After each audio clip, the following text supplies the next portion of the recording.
On January 16th, 1961, John F. Kennedy became the 35th President of the United States. He proceeded to give one of the most famous presidential speeches in our country's history. He concluded that speech by saying, "And so, my fellow Americans, ask not what your country can do for you. Ask what you can do for your country." But there's actually more to the story. The day before, a nor'easter slammed into the east coast of the United States, dropped between 7 and 11 inches of snow on Washington, D.C.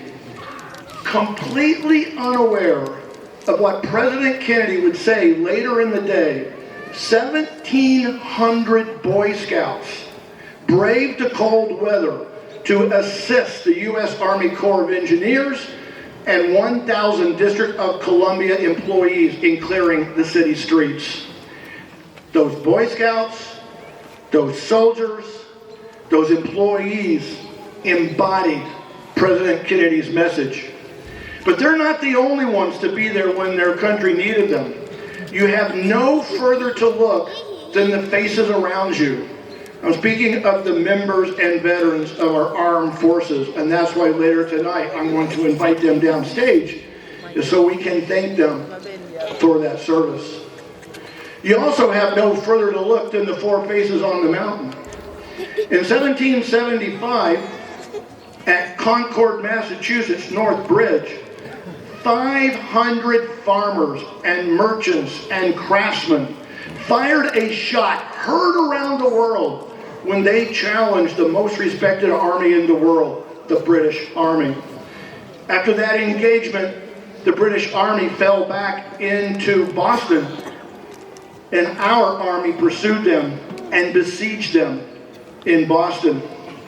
Our Continental Congress asked George Washington to stand up, take command of that ragtag, poorly organized army in Boston. George Washington soon wrote a letter to his wife, Martha, and in that letter he commented that he did not feel up to the task and had not sought the post, but felt, quote, "It was utterly out of my power to refuse," unquote. To the disastrous defeats at the battles of Long Island and Brandywine Creek, through the miserable winters at Valley Forge and Morristown, by sheer force of will, George Washington kept that army together. He led that army from 1775 until 1783, until the British realized this was a fight they could not win. When the war was over, a number of people came to George Washington and said, this country, these 13 colonies are not ready for democracy, liberty, freedom. We're not ready. You need to crown yourself king. George Washington refused. He resigned his military commission and he returned to his beloved Mount Vernon. But our country wasn't through with George Washington. We needed him. We needed him to preside over the convention that wrote our Constitution. And then he went home to his beloved Mount Vernon. And yet again, his country called upon him to be our first president. And then he went home to his beloved Mount Vernon. George Washington may have been best described by Henry Whitehorse Lee when he wrote, "First in war, first in peace, first in the hearts of his countrymen." In 1803, Thomas Jefferson sent James Monroe to France. He wanted James Monroe to negotiate the purchase of the city of New Orleans. But instead, the French offered us the entire Louisiana territory, 800,000 square miles, stretching from New Orleans up the Mississippi River, up the Missouri River, all the way to the Rocky Mountains. All that land for only $15 million. But Thomas Jefferson believed in a very strict interpretation of the Constitution. In 1803, Jefferson wrote, "The general government has no powers but such as the Constitution gives it." Now, our Constitution in Article 4 does allow for the addition of new states. It says nothing about acquiring land from foreign countries. For the Louisiana Purchase to be completed, Thomas Jefferson had to compromise one of his most treasured political beliefs. Later in life, Thomas Jefferson described the Louisiana Purchase as a great achievement. Thomas Jefferson doubled the size of our country. He showed us how to acquire lands from foreign countries without without going into war or conflict. In 1810, Jefferson wrote, "It is incumbent on those who accept great charges to risk themselves on great occasions." Less than 60 years later, our country would face its greatest crisis. 44 days after Abraham Lincoln was elected president, South Carolina withdrew from the United States. 4 days after that, Abraham Lincoln wrote a letter to a friend. In that letter, Lincoln wrote, "I fully appreciate the present peril the country is in and the weight of responsibility on me." To the disastrous defeats at the battles of Bull Run, Wilson's Creek, Fredericksburg, Second Manassas, Chancellorsville, Chickamauga, Lincoln stood firm. Through the bloody stalemates of Shiloh, Stones River, Wilderness, Lincoln stood firm. To the costly victories at Antietam, Gettysburg, Lincoln stood firm. During the darkest hours of the American Civil War, Abraham Lincoln had the moral courage to begin the process of freeing our country's slaves. In 1865, it was obvious the North was going to win the war. In 1864, we elected him to a second term. At his second inaugural address, which some historians considered one of our best inaugural addresses ever given, Lincoln doesn't step back from his responsibility of bringing our country back together. And he said in that inaugural address, "With malice towards none, with charity for all, with the firmness in the right as God gives us to see the right, let us strive on to finish the work we are, to bind up the nation's wounds." The years after the American Civil War, the Industrial Revolution would completely change our country. By the year 1900, we are the leading industrial country in the world.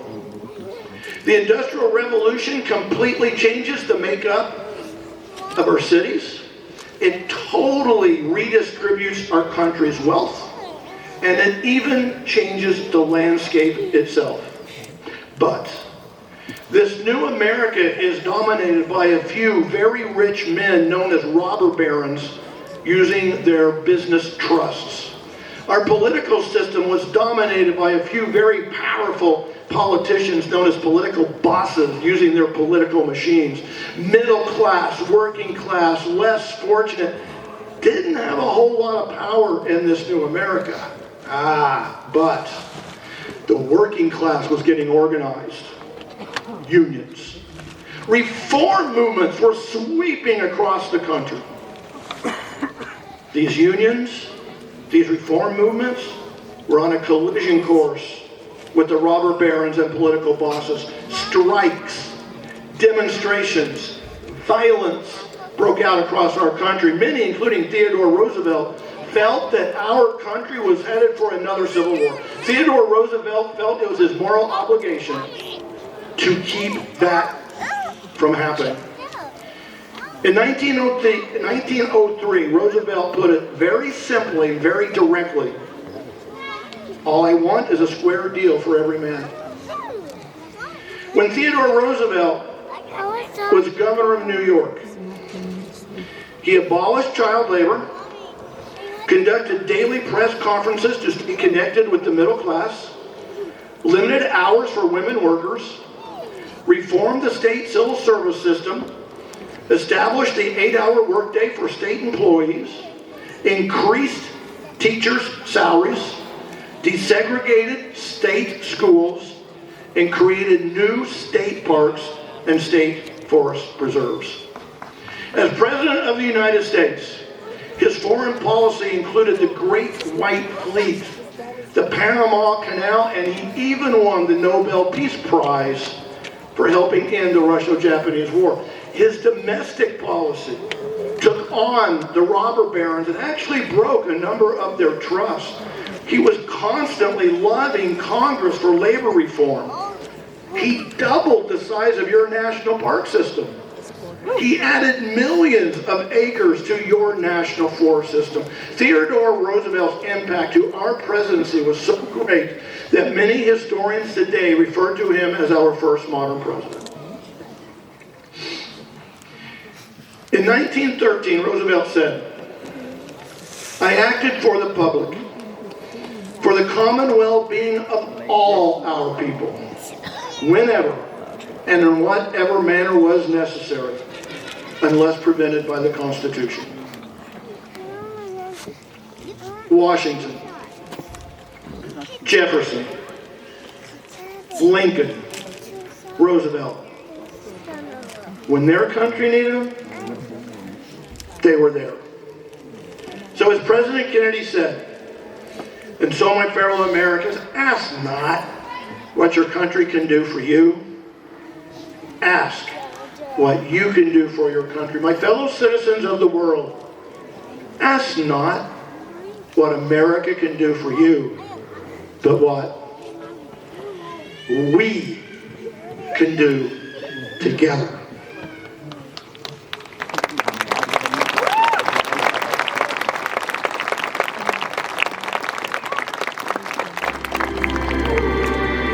The United States of America. It's hard to imagine, but not long ago, this great land of ours was pure wilderness.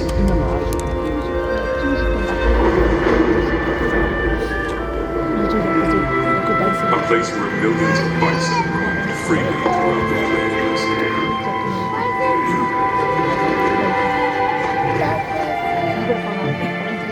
And those who lived on the land revered it as sacred ground. Yet this country would face a dramatic change, quickly becoming the most advanced nation in the world, in technology, in peace, and in power. From its inception, the United States has shaped itself under the guidance of strong leaders who have taken risks, stood up to adversity, and never let go of their vision for a better country. Mount Rushmore reminds us of it, and the countless Americans who have made great sacrifices to ensure the lasting legacy of our country. Freedom. We strived for it. We died for it. We live for it.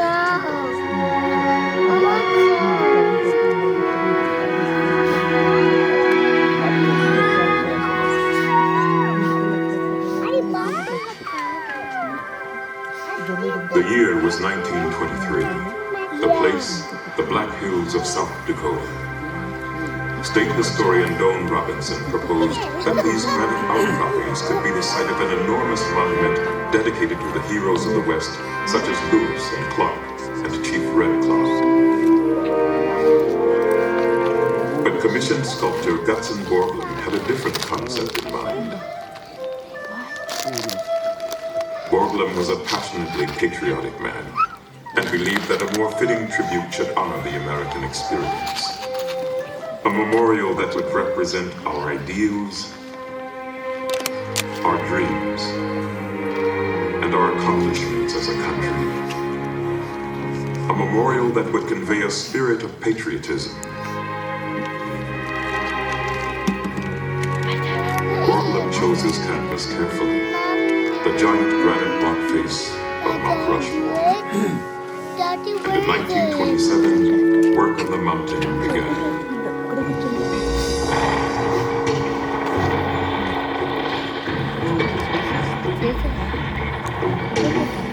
Borglum assembled a team of local miners, ranchers, and lumbermen to help with construction. The sculptor built a model of the presidency to serve as a guide. Every inch of the model represented 1 foot of the mountain. Year after year, Borglum and his crew hung tirelessly on the side of the mountain, drilling and blasting their way to reach granite solid enough for carving.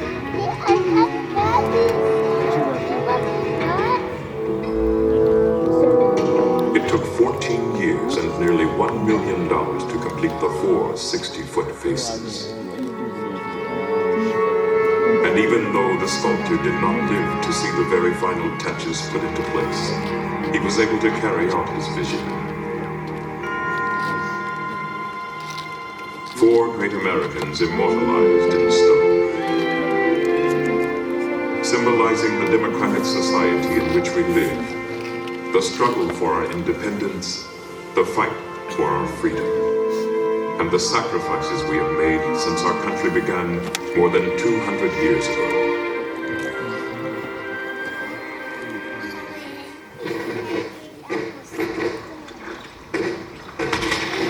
It was a time of rebellion and of war.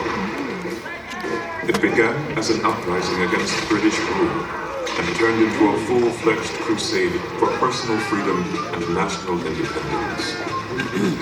The American Revolution. From 1775 to 1783, up to 250,000 patriots engaged in battle. Even during the toughest times, when the Continental Army seemed undisciplined and ill-equipped, one man's courage and determination ultimately led the troops to victory over the British. The future father of our country, George Washington.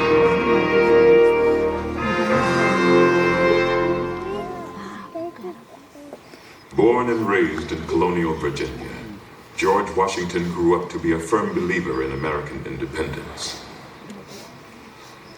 Even though his heart yearned for quiet family life at his Mount Vernon home, his deep commitment to the Republic made him answer the call of his country time and time again. As general, Washington became an instant hero throughout the colonies. The public was so enamored with him that many people wished that he become king. But Washington scoffed at such an idea. The army must serve the country, but not rule it. Express your utmost horror and detestation to the man who wishes to overturn the liberties of our country. George Washington, 1783.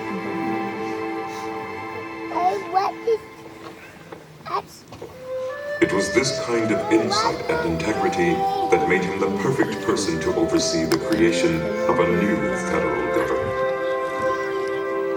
With no blueprint to follow, Washington kept the colonies united and on course during the infant years of this nation. And after ratification of the Constitution, when he was unanimously elected first president of the United States, Washington was keenly aware that he was laying down the framework for future presidents to follow. Washington's legacy is that of a man who was first in war, first in peace, and first in the hearts of his countrymen. In his inaugural address, he spoke of the task that lay before this new nation. The preservation of the sacred fire of liberty and the destiny of the Republican model of government are justly considered as deeply, perhaps as finely staked, on the experiment entrusted to the hands of the American people. George Washington, 1789. George Washington well did this dream, but it would take another great visionary to expand it. Thomas Jefferson, third President of the United States. We hold these truths to be self-evident, that all men are created equal, that they are endowed by their Creator with certain unalienable rights, that among these are health, liberty, and the pursuit of happiness. Thomas Jefferson, 1776. Thomas Jefferson was the voice of the American people, inspiring patriots with his carefully crafted words written in the Declaration of Independence, the document that gave birth to our nation. It was also Jefferson who fought for religious freedom and the democratic notion that people should have a say in government, two very American principles we cherish today. Thomas Jefferson always thought of himself more as a scientist or scholar than as a politician. And it was this quest for knowledge that played a role in the greatest achievement of his presidency. In 1803, Jefferson acquired the French lands west of the Mississippi in the Louisiana Purchase, which doubled the size of the country. In an effort to find out what America now owned, Jefferson sent Meriwether Lewis and William Clark on their famous expedition out west. It was an exciting time of discovery for new Americans. However, what was good for a growing nation was not necessarily good for its original inhabitants. During this time of expansion, many Native Americans were uprooted from their homes and hunting grounds and pushed farther west. But during an address to a group of Cherokee chiefs, Jefferson prophesied about future relations between natives and new settlers. I shall rejoice to see the day when the red men, our neighbors, become truly one people with us, enjoying all the rights and privileges we do, and living in peace and plenty as we do, without anyone to make them afraid, to injure their persons, or to take their property, without being punished for it according to fixed laws. Thomas Jefferson, 1808. Jefferson's dream was slow to be realized as conflicts between the U.S. government and Native Americans set off a chain of events that dramatically reduced Native populations throughout the 19th century.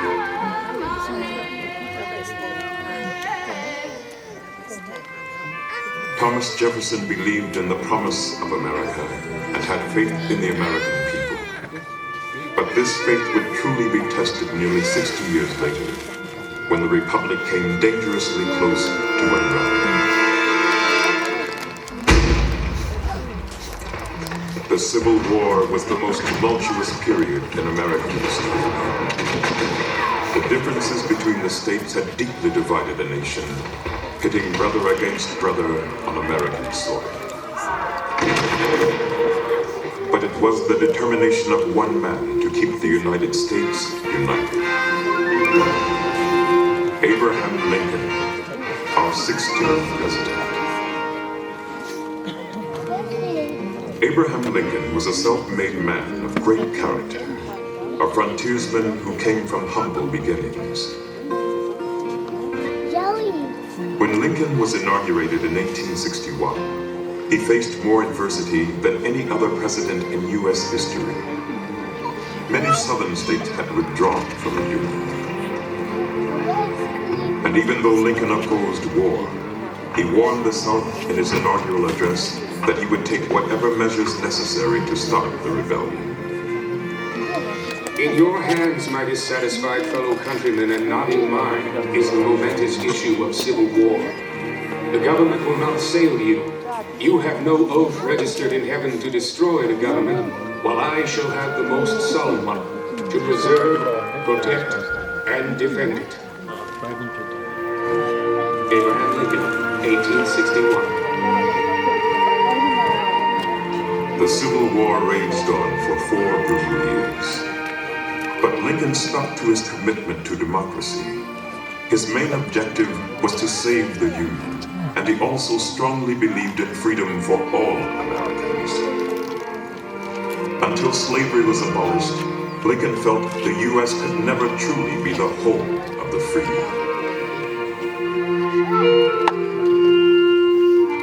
Lincoln's Emancipation Proclamation began the process that ended the evils of slavery forever.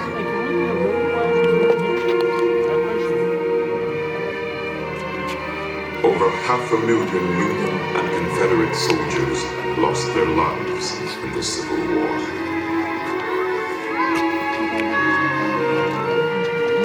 But during his famous Gettysburg Address, Lincoln reminded the American people what this war was really all about.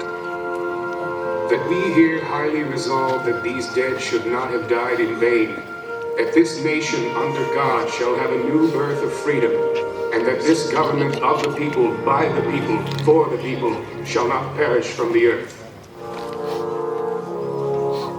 Abraham Lincoln, 1863. Over the next 50 years, the United States would go through a dramatic transformation.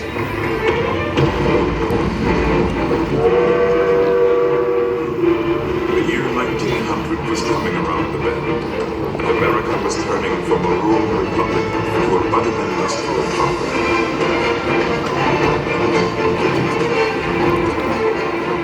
It was clear that this new century, which burst with hope, needed a fresh start and a fresh approach. It was Theodore Roosevelt, our 26th president, who led the way. Is America a weakling? To shrink from the work of the great world powers? No! The young giant of the West stands on a continent and clasps the crest of an ocean in either hand. Our nation, glorious in youth and strength, looks into the future with eager eyes and rejoices as a strong man to run a race. Theodore Roosevelt, 1897. He was energetic, he was robust, and he was eager to show the world that America was a force to be reckoned with. Theodore Roosevelt believed in the strenuous life.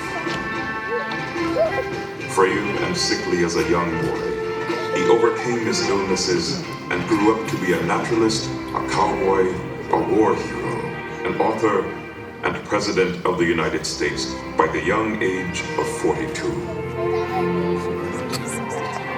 His vigorous outlook on life transferred to the Oval Office.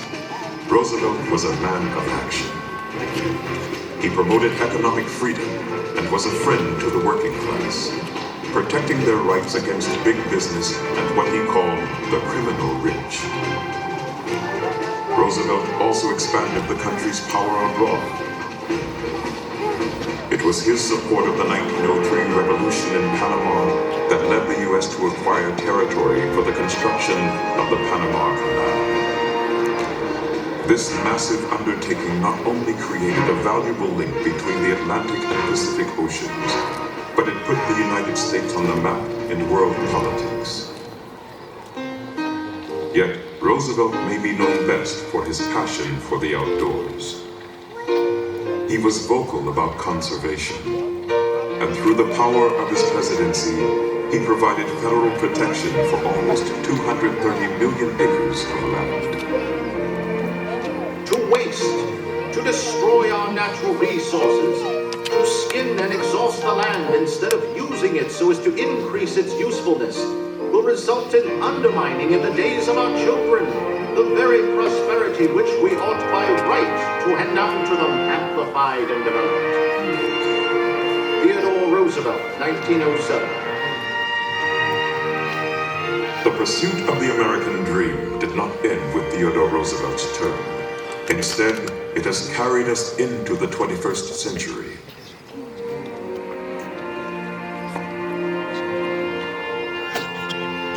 Throughout history, countless Americans have made great sacrifices so that we can enjoy the freedoms of this land.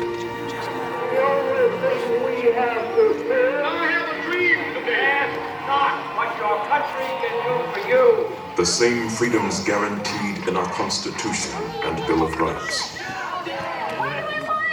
The same freedoms millions of people have sought since the first immigrants arrived over 200 years ago.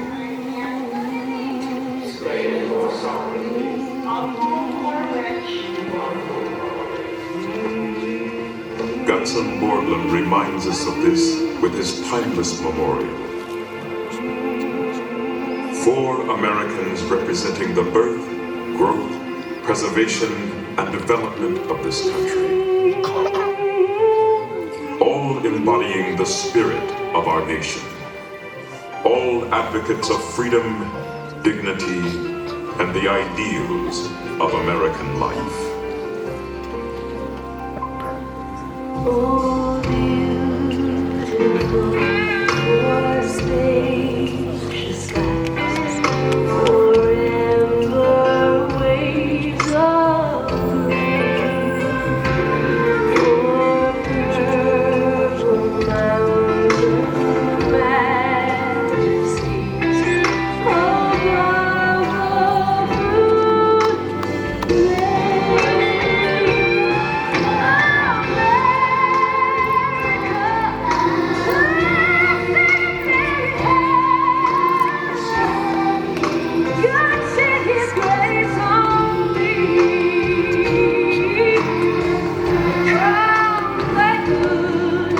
fruitless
June 1967, President Lyndon Johnson nominated Thurgood Marshall for the U.S. Supreme Court.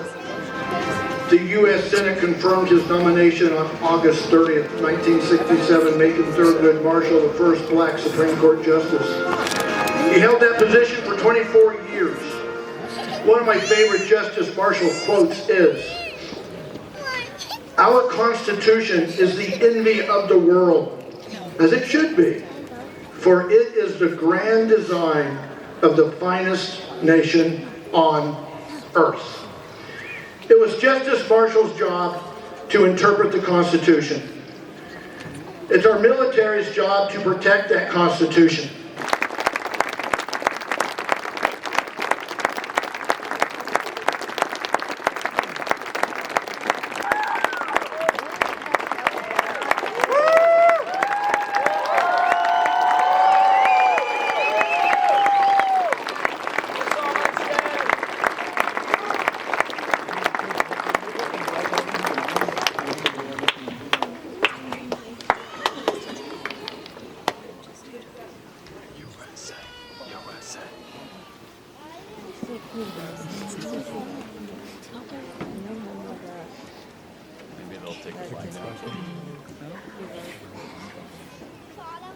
Oh, and they're going to pass the flag down.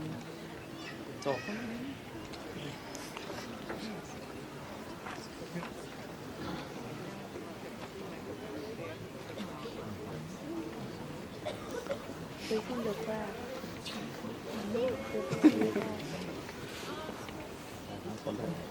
Delta Force.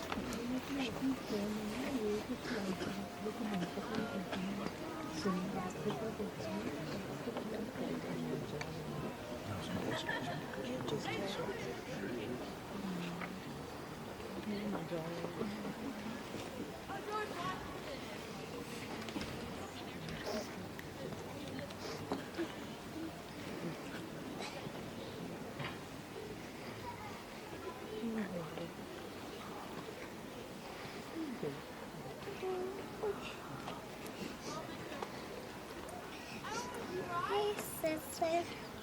Can I go downstairs aside? No.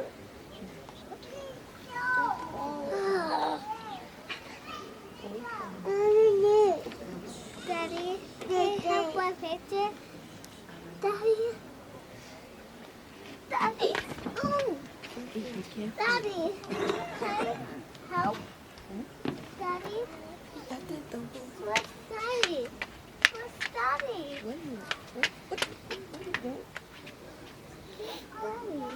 You need help for what? Take a picture?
It's hard to believe in this great country of ours that so few of our military have never been publicly thanked for their service.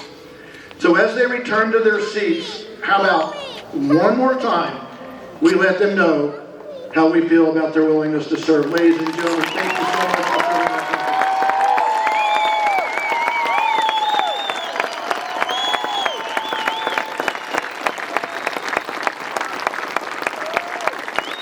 That concludes tonight's evening lighting ceremony. I hope you enjoyed the program, and more importantly, I hope you got something out of the program. Again, that's the end of the program. Hope you have a wonderful evening. Please be safe.